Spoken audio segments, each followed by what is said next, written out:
All right, I got a treat for you guys today. So this is Appreciating Comic Book Art, Dale Keown edition. We're going to be looking at Pitt, issue 1. I believe this was released in 1992 by Image Comics. And again, Image always had their advertisements. Pretty much, they had these kind of advertisements on every single of the early Image issues. Dale Keown was a huge influence on me early on in my art career, and you're going to notice a theme here of a lot of the artists I cover are specifically influences on my style, whether at one point or a time. So Pitt debuted in the back of Youngblood issue 3, which was a really good idea because you had one of the hottest artists at the time in Rob Liefeld and Youngblood, and they were bringing Dale Keown in, who was a really hot artist at the time at Marvel doing The Incredible Hulk. So to have him debut his Pitt character, and I think it was like five or more page short story in back of Youngblood 3 was perfect. And it pretty much set this up, because it's kind of confusing if you just pick up this book and you look at it.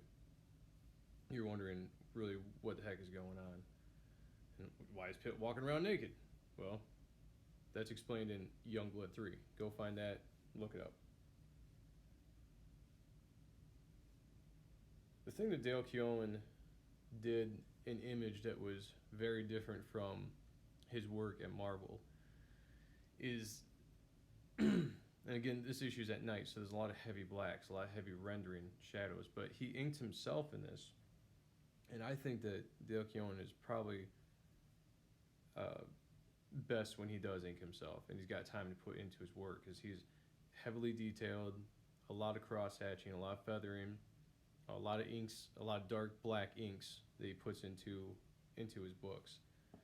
And if you're coming from The Incredible Hulk, where a lot of the stories were during the day, the way they colored the book was very bright. He didn't put that much of the detail into the art that he does in the Pitt. So right off the bat, for a young reader like me or a young artist like me, excuse me,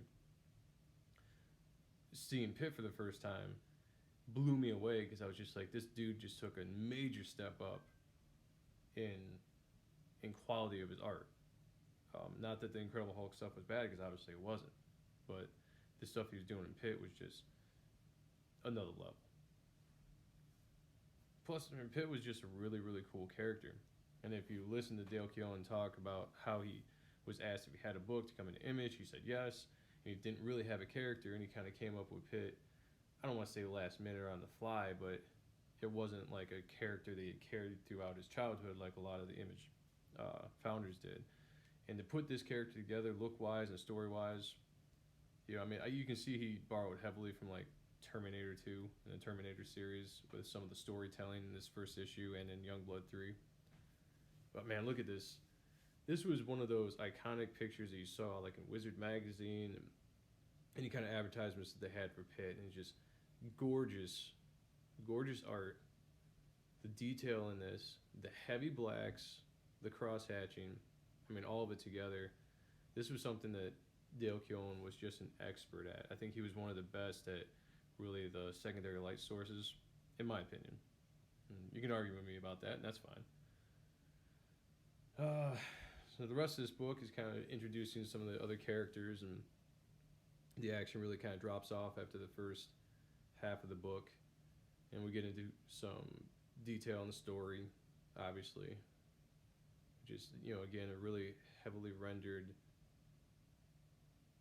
dark looking character right there, and just this art still blows me away, even all these years later. That's one thing that's cool about comic books and the art. It doesn't age. If it was awesome back in the day, it's usually going to be awesome 20 years later.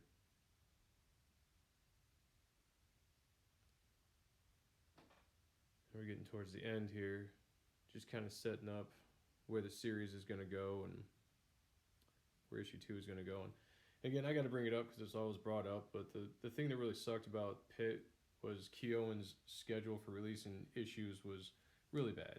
You know, I think it was almost a year later or 6 months later before issue 2 came out, and I think altogether he only did 22 issues, which I have all of them.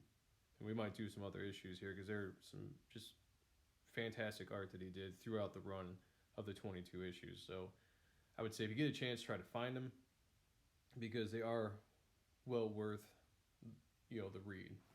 But I really wish he had done more and had a chance to do a longer run, and kind of wish that he would come back and bring it back, you know, with all the crowdfunding, and I think he could do it. I think there's definitely fans of this book that would like to see it brought back. Yeah, the old Wizard magazines were really, really, really cool. So there you have it. It's Pitt #1 by Dale Keown. Find it if you can. You can find. I mean, you can find it in 25-cent bins. They're all over the place. Do it. Add it to your collection. Really appreciate the art. Check out Dale Keown, what he's doing now. Again, thank you for checking out this channel. I'll be trying to do more videos like this on a regular basis besides my sketch videos. So if you like this, please give me a like, subscribe, share, and I will definitely talk to you all later. Thank you for checking it out.